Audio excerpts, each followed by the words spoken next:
A graça e a paz do nosso Senhor Jesus Cristo a todos.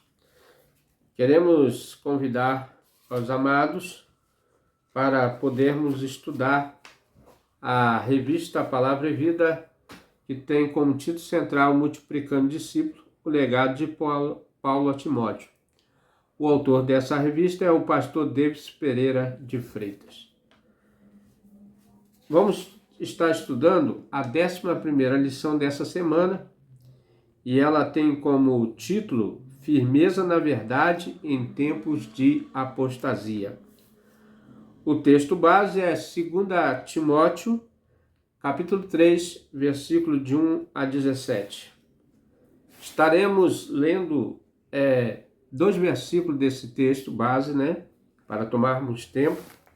Nós vamos ler agora capítulo 3 de 2 Timóteo, versículos 16 e 17, que diz assim: Toda a escritura divinamente inspirada é aproveitosa para ensinar, para redarguir, para corrigir, para instruir em justiça, para que o homem de Deus seja perfeito e perfeitamente instruído para toda boa obra.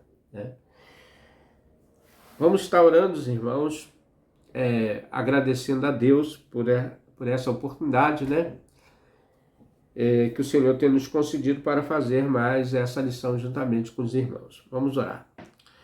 Senhor Deus, Senhor nosso Pai, agradecidos estamos, ó Deus, nesse dia, ó Deus, aqui compartilhando a experiência da Palavra de Deus com os amados irmãos.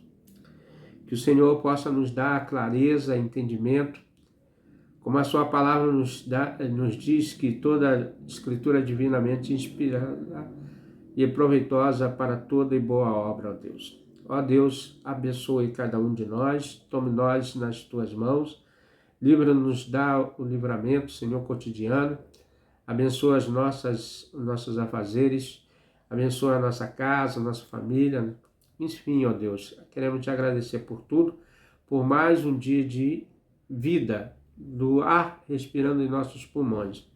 Muito obrigado, Deus, por tudo, em nome de Jesus. Amém. Então, irmãos, o tema dessa semana, ajeitar mais um pouquinho aqui, E eu vou chegar mais perto aqui. Aí, agora sim. Então, irmãos, o tema aqui do título é Firmeza na Verdade em Tempos de Apostasia. É muito atual essa lição, porque ela fala sobre o que é apostasia, Mas também a Bíblia diz o que é firmeza, E diz assim, firmeza significa ser inabalável, Nós temos que ser inabalável na palavra. Estável, fiel e constante na fé e em Deus e seus ensinamentos, mantendo-se firme nas convicções, mesmo diante de desafios, tentações e adversidades, sendo ancorado em Cristo como a rocha eterna. É estar enraizado no Evangelho, perseverar nas boas obras e ter um compromisso resoluto com o caminho de Cristo, não se desviando ou sendo movido pelas circunstâncias da vida. Então, isto é firmeza, não ser movido pelas circunstâncias da vida, Agora também, irmãos, nós vamos ver o que é apostasia, Eu tive aqui. O que é apostasia? Apostasia é o abandono público de uma religião ou renúncia da fé, Apostatar da fé. Abjuração. Graça, ação de renegar uma religião ou a própria fé. Então, é quando a pessoa nega a sua própria fé. Aqui tem outro também aqui que diz a ação ou efeito de apostatar a religião, abandono público ou da fé da igreja que se pertence, abandono de um partido ou instituição. Então, abster, ou rejeitar a fé que a pessoa tem. Então, dito isso, irmão, vamos partir para a lição, que é muito importante. O objetivo desta lição é levar os discípulos a discernirem os ensinamentos espirituais dos últimos dias. né? Como tem sido os ensinamentos atuais. Rejeitar a aparência de piedade, sem formação ou permanecer firme na verdade das Escrituras, sendo formados por ela para uma vida piedosa e frutífera, né? Então nós somos moldados pela palavra, pelas Escrituras, né? Pela Bíblia, para termos firmeza quanto à nossa fé. A caminhada do discípulo de Cristo é marcada A caminhada do discípulo de Cristo é marcada por contraste, luz e trevas, verdade e engano, piedade e aparência, né? Então, sempre o oposto, né? Então, tem esses dois lados. O cristão, ele permanece na verdade, na luz, né? Em 2 Timóteo capítulo 3, esse que nós lemos, né? Nós podemos ler todos. E Paulo abre os olhos do seu filho na fé para a realidade dos últimos dias. Então se diz assim, no primeiro: sabe, porém, que isto, nos últimos dias, sobrevirão tempos de trabalhosos, porque haverá homens amantes de si mesmos, avarentos, presunciosos, soberbos, blasfemos e desobedientes aos pais e mães, ingratos e profanos, né? E aí o texto continua, dando uma lista enorme de como o ser humano pode se desviar, se tornando essas coisas, né? Paulo abre os olhos do seu filho na fé para a realidade dos últimos dias. É um retrato mais forte sobre esse tema.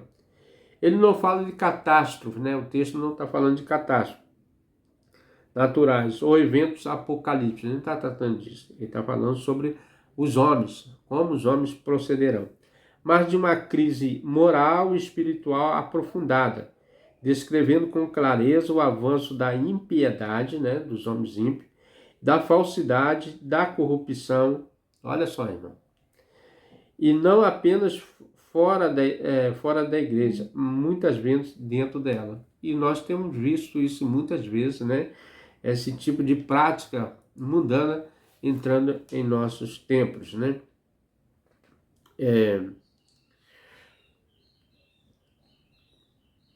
Mas muitas vezes dentro dela. O discipulado autêntico é provado quando muitos se desviam. Então, né, quanto muitos se desviam, o autêntico cristão é provado, está sendo refinado.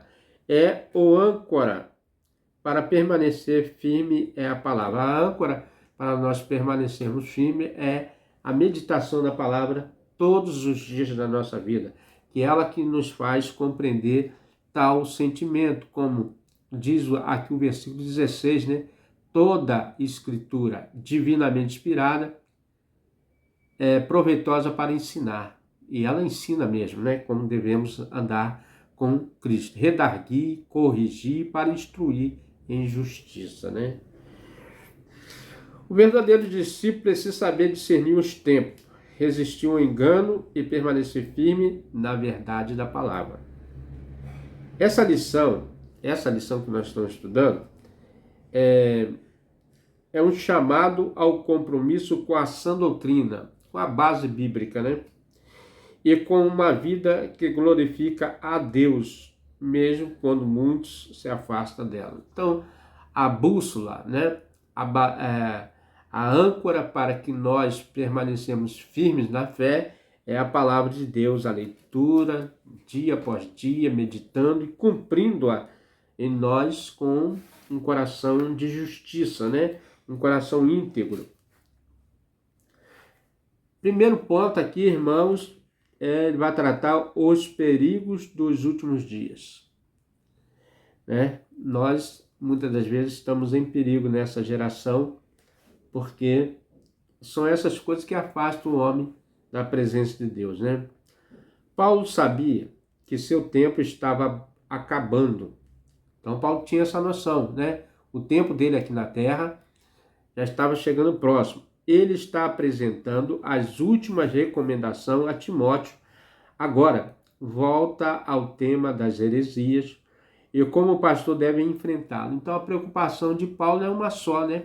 que ao partir desse mundo, a partir desse mundo físico, esquecesse da sã doutrina, dos ensinamentos firmes, fiéis, né, ao ensinamento dos apóstolos.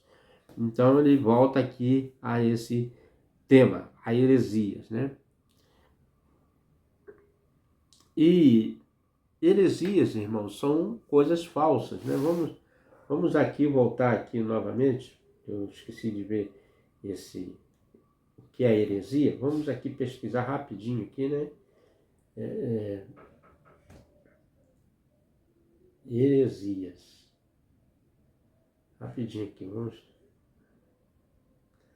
Quando a gente quer adiantar, né?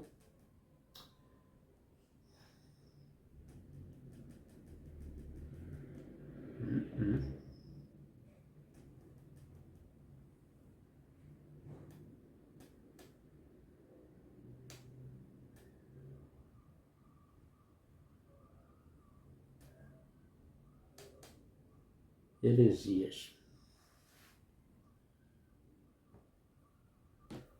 Então a negação, pertinez ou dúvida persistente de uma verdade ou de uma fé estabelecida, especialmente no contexto cristão, após o batismo, né? Então, é um pensamento contrário à fé, né?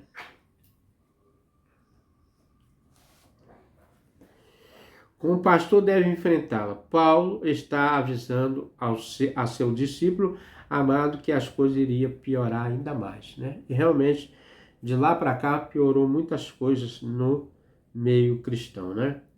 Não era somente a questão da perseguição, estavam enfrentando uma grande perseguição, que a essa altura já estava muito intensa e cruel.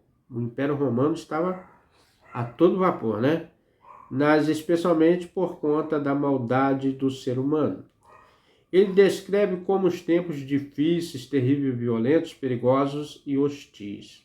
Desde aquela época já tinha esses acontecimentos. Esses dias difíceis começaram no tempo de Paulo e Timóteo. Então, desde lá para cá, irmão, muita coisa se passou, né? E desde aquela época já tinha tempos difíceis. E continua até os dias de hoje, e cada dia estão piores. São tempos marcados por uma intensa crise moral e espiritual, né? Todas essas coisas que nós vemos na nossa nação acontecendo, violência cada dia, né? Violência contra a mulher, contra a criança, contra o ser, né? Familiar, no seio familiar, da sociedade. Isso é fruto do pecado, crescendo a cada dia, e o homem negando a fé, né? Negando os princípios cristãos, que, na verdade, os pilares do princípio cristão, a base é o amor, né? Podemos ver isso ao nosso redor nos dias atuais. É um tempo no qual o mal floresce e todos os alicerces morais são sacudidos, né? Paulo alista então 18 características morais e espirituais decadentes dos seres humanos desde o tempo. Esse quadro torna o mundo um verdadeiro caos. Então, quais são esses, né? E continuando, sem afeto natural. Eu vou ler aqui o versículo 2. Porque haverá homens amantes de si mesmo, amante, né? Avarentos, contra as pessoas avarentas, presunçosos, soberbos, blasfemos, contra a blasfêmia, né? Desobedientes a pais e mães. Tem isso? Tem muita coisa. Ingratos, são pessoas ingratas, né? Profanos, profanaria terrível.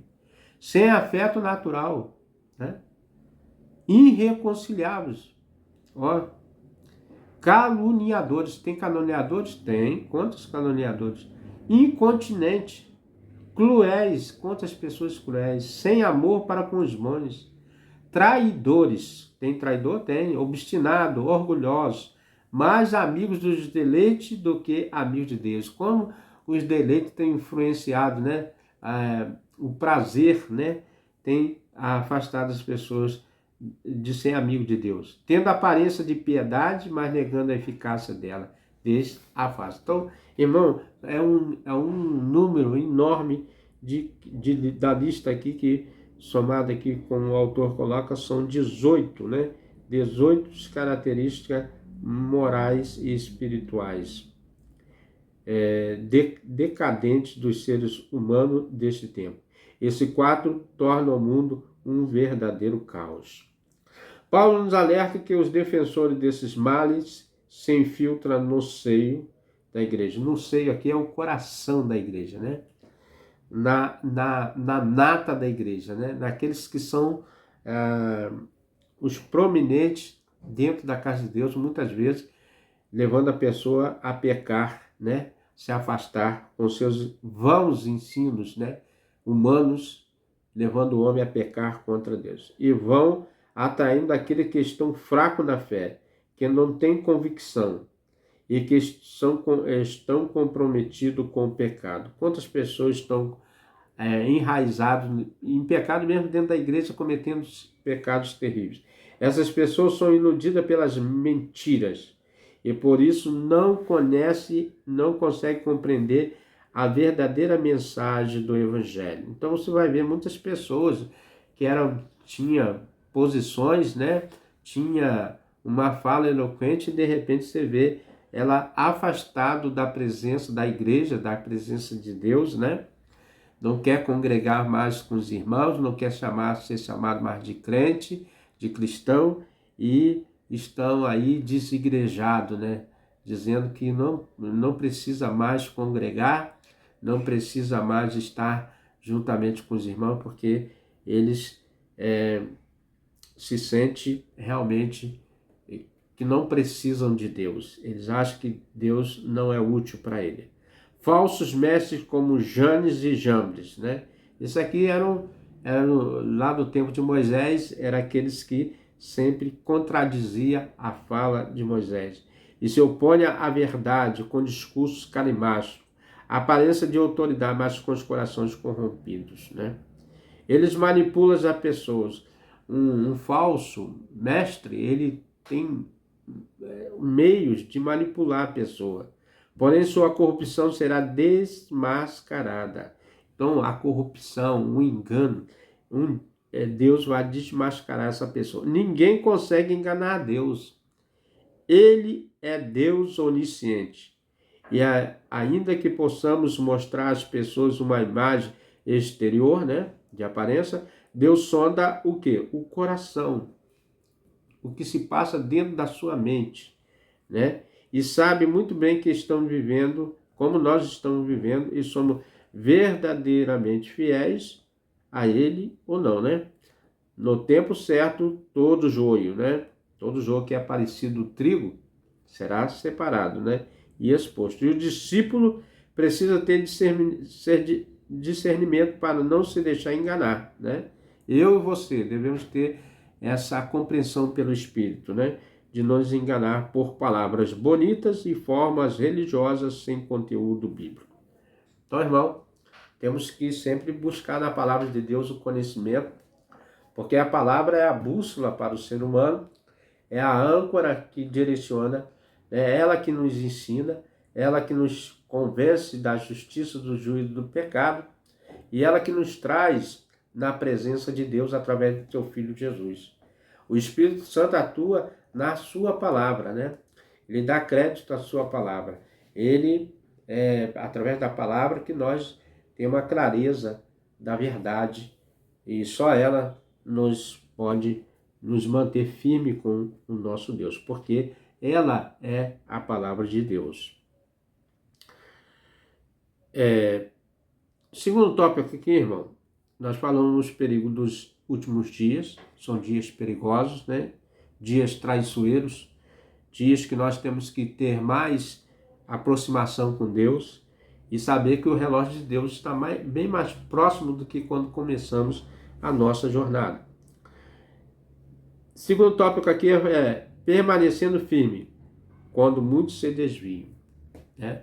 O que é desviar? Você está indo em direção a um objeto, a um ponto, e em alguma circunstância você sai da direção desse. Então, é assim que é a jornada do cristão. Não pode desviar do caminho do Senhor. quem é o caminho do Senhor? O Senhor Jesus Cristo, né? O apóstolo Paulo contrapõe o avanço da apostasia com postura de servo fiel a Deus. Paulo, próximo da morte, faz uma retrospectiva de toda a sua vida de serviço a Cristo, que começa com a sua primeira viagem missionária, se estende até a masmorra romana, fria, úmida e cruel. Paulo foi jogado ali naquele calabouço, né? A sua prisão, até chegar o momento da sua morte, né? Da sua sentença de morte. E ele ficou ali naquele lugar sombrio, né? Frio, com humildade, mas o Senhor estava com ele mesmo ali. E foi um vencedor, né? Como ele mesmo disse, combateu o bom combate e acabou a carreira e guardou a fé. Timóteo estava rodeado de falsos mestres. Por isso deveria seguir o exemplo fiel de Paulo. Ele lembra das perseguições, mas também lembra do livramento do Senhor, né? Paulo, uma certa vez, foi suspenso no cesto para que as pessoas não matassem ele, né? A oposição à nossa fé e nós mesmos não é exceção, mas é parte do caminho. Pois a fé que agrada a Deus atrai a resistência do mundo. O próprio Senhor Jesus nos alerta sobre isso em João 15, 18 e 15, João 18 e 19. Vamos ler esse texto, né? João 15.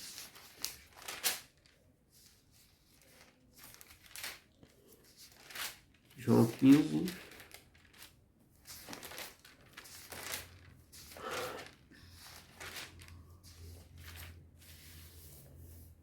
Diz assim: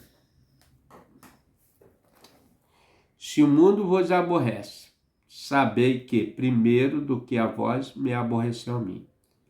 Se vós fosse do mundo, se nós fôssemos do mundo, né? O mundo amaria o que era seu, mas porque não sois do mundo, antes eu vos escolhi do mundo, e por isso é que o mundo vos aborrece. Então nós fomos escolhidos por Deus deste mundo, né? E nós não somos desse mundo. Então, porque nós não somos desse mundo, o mundo nos aborrece, né? Ele tenta nos tirar da graça, da presença, através de tantas coisas que é oferecido diante dos nossos olhos. Devemos encarar as perseguições com firmeza, com fé, perseverança, conforme o exemplo de Paulo e de muitos heróis da fé. Lembra lá dos heróis da fé? Né? Muitos passaram por essa provação. E muitos ainda passam em determinados países, quando há uma grande perseguição sobre os crentes, né?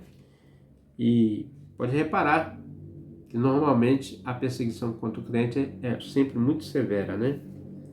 Paulo avança afirmando que os perversos e impostores continuariam intensificando sua impiedade, irão de mal a pior, enganando e sendo enganados. A decadência moral e espiritual continuaria se acentuando. Irmãos, é incrível, né? Como o mundo odeia os cristãos. Porque o único que combate o pecado, verdadeiramente na raiz, é o ensinamento da palavra de Deus. Quando aponta o erro do ser humano, quando ele afronta o Deus Criador, né? Então, a palavra de Deus, ela que confronta o homem.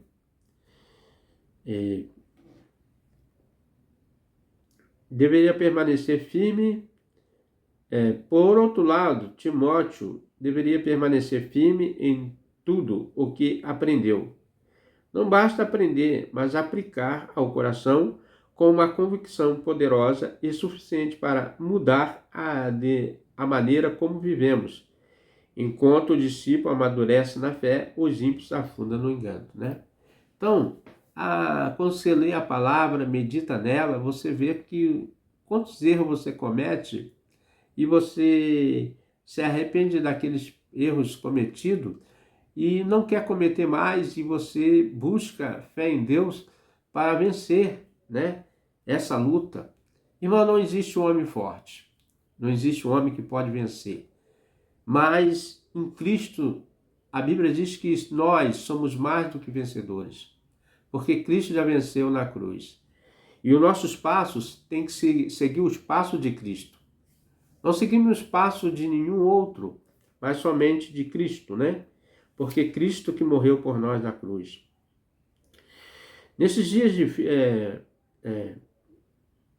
Timóteo deveria permanecer firme e em tudo aprendeu. Não basta aprender, mas aplicar o coração, uma conversão poderosa suficiente para mudar a maneira como vivemos. Enquanto o discípulo amadurece na fé, os ímpios afundam no engano. Nesses dias difíceis, né, como o tempo de Timóteo, como no tempo de Timóteo, e como nos dias de hoje, é importante seguir os líderes espirituais certos, né? Como que você pode seguir um líder espiritual certo? Tudo aquilo que um líder espiritual servo faz é obediência na palavra. Se esse líder não obedecer a palavra, é sinal que ele não está cumprindo com o que está, com o ensinamento, né, cristão. E quais são os ensinamentos cristãos? Amar a Deus, primeiro, né? Primeiro você tem que amar a Deus. E o segundo é amar o próximo, né? E como que você ama o próximo? Combatendo todo tipo de erro. Roubar, corrupção, maldade, né? Tudo isso faz parte daquilo. Você não vai querer desejar mal ao seu semelhante. Por isso que amar a Deus é importante e ao próximo como a ti mesmo. Nesses dias, Timóteo teve acesso próximo à vida de Paulo. Doutrina, propósito, amor, perseverança, né? Fidelidade. O discipulado verdadeiro não é apenas um ensino teórico, né? Como estou falando aqui, não deve ser teórico, né? Mas deve ser que mais vida partilhada, com coerência entre ensino e a vida.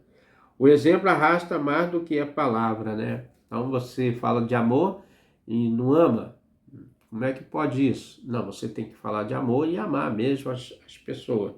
Você tem que falar de fé e você ter fé, né? Você falar, ter fé e chegar na hora fraquejar na fé, né?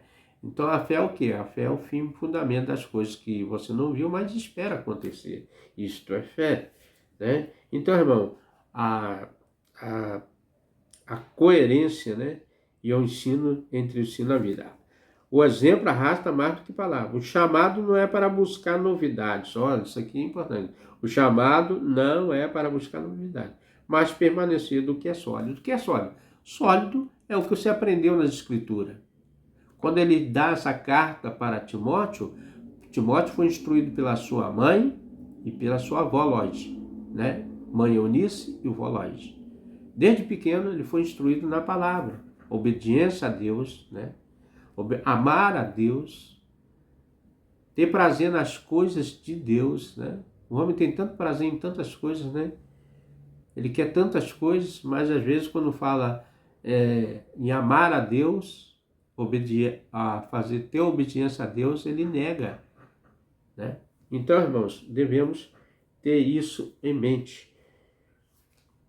O chamado não é buscar a novidade, mas permanecer no que é sólido. O discípulo fiel honra que é verdadeiro, mesmo quando o novo aparece mais atrativo. Não deixemos enganar, irmãos, por palavras vãs, por ensinamentos errôneos. E como tem ensinamentos errôneos? Mas quando você lê a Bíblia, você examina ela, você busca conhecimento, a mente mais brilhante do mundo, que é Deus, né? Não existe mente mais brilhante do que a de Deus.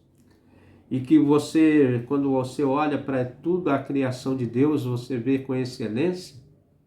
Quem poderia criar um céu maravilhoso, igual nós vemos, né, o céu azul, né? Que na verdade nós olhamos daqui de baixo, parece ser azul. Quando nós olhamos para os mares, parece ser muitas das vezes verde, azulado, dependendo da coloração onde está. As matas verdes, né? As areias brancas da praia, as rochas, né? Marrons. Então, irmão, você vê os pássaros, os animais em abundância, seres vivos, e você fica meditando quem poderia criar tudo isso. E o ser humano? Você olha para o ser humano, são faces diferentes, parecidos, semelhantes, mas de faces diferentes, sempre uma novidade. Não existe o mesmo DNA, não existe as mesmas, né? Os polegares aqui, as digitais iguais. Então, irmão, esse Deus de mente brilhante criou eu e você, para que nós observássemos a sua criação e o seu amor. E aqui ele fala, né, para que nós devemos permanecer no ensinamento da palavra de Deus. Essa palavra nos diz como Deus é, né, e o que ele quer de cada um de nós. Terceiro ponto aqui, irmãos, autoridade, suficiência das Escrituras. Esse texto, irmãos, vai calhar de dia 14 agora, próximo, é o dia da Bíblia, que nós comemoramos o dia da Bíblia, né? Mas aqui ele fala sobre Escritura, a palavra de Deus, né? O documento que nós está realmente registrado no coração de Deus. E o mundo marcado por incertezas, vozes conflitantes, olha só, as verdades relativizadas, né? O que é uma verdade relativizada? Dependendo da situação, ela é verdade, né? A Igreja de Cristo precisa reafirmar um dos pilares centrais da fé cristã: autoridade e suficiência da Bíblia, né? A Bíblia, ela tem toda a autoridade de Deus, porque ela é a palavra de Deus e ela é suficiente. Não precisa acrescentar nada na palavra, ela já está no ponto certo, né? Como quando você faz um bolo, você vê o bolo no ponto certo, né? No tempero certo, no sabor certo. Então, irmão, a palavra de Deus, ela está no ponto certo. Essa convicção é essencial para a nossa saúde espiritual. Você quer ter uma saúde espiritual saudável, né? É ler a palavra, meditar nela, cumpri-la, né? Aí você está sendo, tem uma saúde espiritual saudável, né? A Bíblia é o livro dos livros, olha, é plenamente confiável e útil. Plenamente confiável e útil. Cada linha das Escrituras é inspirada por Deus. A inspiração na Bíblia é de Deus, né? A mente brilhante de Deus. Esse Deus que nós falamos é o Deus que criou os céus e a terra, que fez todas as coisas, que formou o homem à sua imagem e semelhança, né?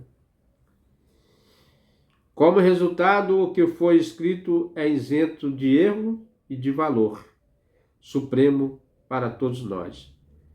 Nós Batista, agora falando da nossa denominação, né? Nós Batista, declaramos que a Bíblia é infalível, inerrante palavra de Deus, é regra de fé e prática.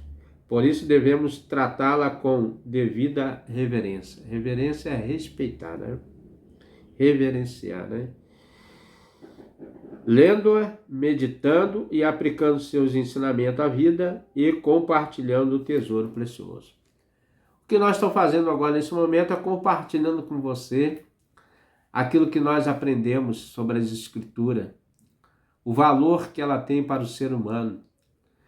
Nós temos no nosso país, e outros países têm, cada um país tem uma Constituição.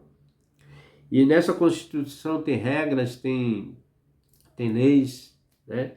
E na nossa palavra, na Bíblia, ela é uma Constituição suprema, porque ela trata da lei de Deus, a lei máxima, né? A lei é a palavra de Deus. Quando afirmamos que a Escritura tem autoridade, aceitamos que tudo que nela ensina deve ser crido, e tudo que ela ordena deve ser obedecido. Olha só, ela não está sujeita a julgamentos humanos, nem depende de aprovação eclesiástica, culturais para ser válida. Em si, a Bíblia, ela é autoridade, ela é constituída, ela é o documento máximo da fé cristã. A palavra de Deus, a nossa prática de regra e fé, a bússola que nos dá direção, a âncora que nos dá firmeza, né? No sentido de permanecermos fiéis a Deus. Não se engane, né? A Bíblia é uma espada de 2 fios. Ela corta de um lado e corta de outro. Ela penetra na medula do homem, né? Aonde parte ali, né? A medula. Então, irmãos, nós vemos que a Bíblia ela é importante. A suficiência das Escrituras significa que a Bíblia contém tudo o que é necessário para a salvação. Irmão, você quer ser salvo dessa geração de pecado, como na geração lá de Sodoma e Gomorra, que Deus destruiu aquele mundo?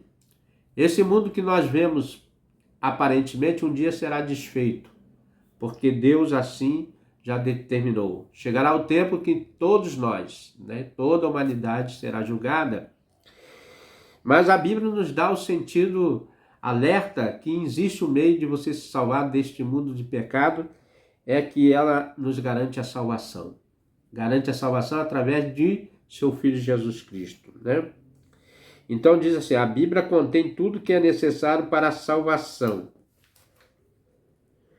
para a santificação e para a vida cristã plena, né? Então, dessas 3 pilares aqui, ela dá a salvação, ela traz santificação, né? E ela também dá vida plena, total, absoluta, abundante, né? A palavra de Deus nos revela isso. Não precisamos de novas revelações, não precisa de nova revelação, não precisa, né? Pessoas inventando coisas que não tem na palavra, né? Ela já contém tudo que é necessário para a salvação do homem. Experiências místicas ou tradições humanas para completar o que Deus já nos revelou. Então, irmão, se quer encontrar Deus, se quer ver Deus, aqui está a palavra de Deus falando como Ele é, como você encontra Ele e como você um dia vai estar com Ele, né? Então devemos nos agarrar a esse ensinamento verdadeiro, firme, sólido, né? As Escrituras são suficientes. O que a Escritura faz? Ela ensina, né? Ela corrige. Nós somos corrigidos. Tem ensinamento de correção. Ela instrui o homem, né? Ela capacita os servos, dá capacidade para o homem vencer as lutas e provações, para toda e boa obra. Então, irmãos, é uma bênção ser um crente em Cristo Jesus. A vida do discípulo não é teórica, mas prática. A fé verdadeira é demonstrada em ações, né? Nós não falamos, nós demonstramos em ações. Fruto de um coração transformado pela palavra de Deus, né? Então a Bíblia, a palavra de Deus, ela corrige, ensina, nos trata, nos capacita. Quer ser um vitorioso nessa vida? Né? É amar a Deus e ler a palavra dele, meditar nela, cumpri-la na sua vida. Ela tem ensinamento eterno. A palavra de Deus não termina nesse mundo, ela continuará perpetuamente, porque é a palavra de Deus. A Bíblia não é um livro estático, ela é a ferramenta divina de capacitação completa para todo servo que deseja viver para a glória de Deus. Meu amigo, meu irmão, se você ainda não lê a Bíblia, se você ainda não crê na Bíblia, se você ainda não tem um desejo de buscar, leia, medite, comece a observar, vai com o coração aquebrantado, não vai com arrogância, busque a Deus de todo o seu coração, de todo o seu entendimento, deixe Ele agir com o Espírito Santo na sua vida, abra o seu coração, o seu entendimento e ame a Deus sobre todas as coisas. E você verá que a palavra de Deus, ela tem poder de transformar todos aqueles que se aproximam do nosso Criador. É tempo de nos aproximar cada dia mais desse Deus maravilhoso. Um Deus inagualável. Não existe Deus maior, não existe Deus melhor, porque fora de Deus não há outro Deus. Então, meu irmão, se você ainda não buscou a Deus, busque agora. Clame por Ele, e Ele te ouvirá e atenderá o teu clamor. Creia que Ele é poderoso, que Ele existe, está mais perto do que você imagine, né? Concluindo este estudo, irmão, que é uma benção, esse capítulo é uma advertência urgente ao chamado à fidelidade. Paulo descreve com clareza tempos difíceis dos últimos dias, caracterizado por uma degradação moral, espiritual, relacional. O apóstolo não fala da calamidade naturais, né? Como terremoto, como tantas outras coisas, né? Mas ele fala da degradação moral, espiritual das sociedades. E nós vemos que isso está acontecendo nesses dias atuais, né? Já acontecia e agora com mais intensidade, né? Muitos podem falar, mas isso sempre houve. Realmente, sempre houve, mas a cada dia com mais intensidade, com mais terror, né? Vamos dizer assim, que está acontecendo. O apóstolo não fala de calamidades naturais, mas de corações corrompidos, dominados pelo ego, pelo amor ao dinheiro, pela irreverência, pela falsidade religiosa e apostasia. Será marcada por impiedade de fachada. Não, uma piedade de fachada, desprovida de poder transformador, né? Nesse cenário de engano, superficialidade, o discípulo de Cristo é convocado a uma postura radicalmente diferente e deve remar contra a maré da apostasia, seguindo o exemplo dos fiéis, mesmo que isso implique sofrer por causa da verdade. Então, irmão, há um chamado aqui para mim e para você, que é cristão, que é servo do Senhor. Nós devemos lutar contra essas coisas, dentro e fora da igreja. Não se deixar corromper pelas mazelas do mundo. E ser forte e permanecer firme, sempre constante e abundante na obra do Senhor, porque o nosso trabalho no Senhor não será em vão. Em tempos de inconstância e confusão, a única âncora, né? Lembra da âncora? A âncora é aquela que se joga no mar para segurar o navio, ancorador, né? A âncora segura é a palavra de Deus, a Bíblia. A Bíblia, a palavra de Deus, é a âncora inspirada, suficiente, formadora e transformadora. No vídeo passado tinha aqui, né? Um lema, Jesus transforma. Ele transforma mesmo. Transformou a mim, transforma você e transforma todo aquele que deseja alcançar a transformação da sua alma, do seu viver, né? Basta deixar Deus transformar, porque Deus não obriga ninguém a ser transformado, mas Ele vai lapidando, moldando, né?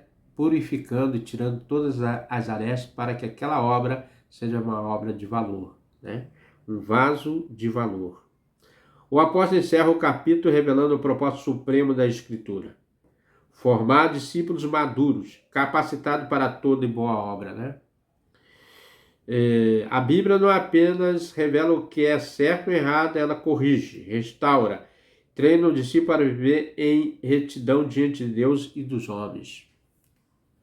Ensinamento profundo. Se todos os seres humanos, né, do nosso país, do mundo, tivesse a Bíblia como prática, regra de fé, a maior constituição, né, a Constituição aqui, como diz aqui, suprema da Escritura, o mundo seria muito melhor, com certeza, né? Porque a regra ali é clara, não tem muitos, vamos dizer assim, não tem emendas parlamentares na Bíblia, é absoluta, né? Ela diz o que deve ser feito. O verdadeiro discípulo é aquele que, mesmo cercado por um mundo de decadência, como nós estamos, permanece firme na verdade, vive com coragem e frutifica para a glória de Deus. Vamos juntos, irmãos, frutificar para a glória de Deus, obedecendo a sua palavra, amando-a, deixando ser corrigido por ela, arrepender dos nossos erros, das nossas falhas. Agora, irmãos, aqui para finalizar o estudo, e depois estaremos orando, para pensar e agir.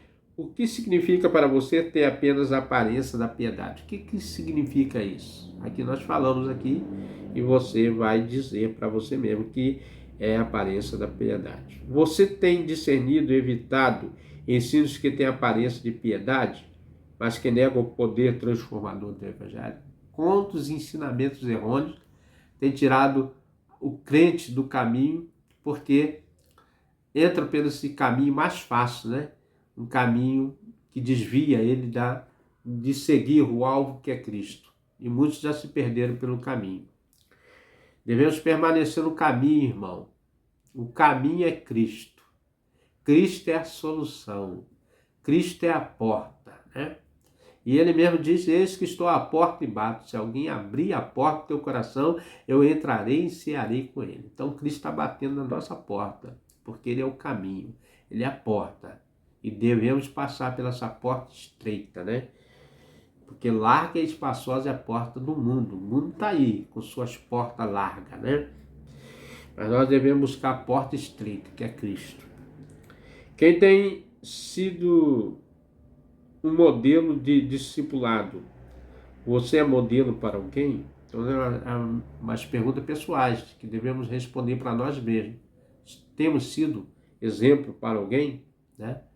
Então, meu irmão, eu creio que essa lição aqui é uma lição que fala sobre a própria igreja, os discipulados, né? Firmeza na verdade, tempos de apostasia. E hoje nós falamos pessoalmente sobre a palavra de Deus, o ensinamento, a nossa prática, regra e fé. Vamos orar?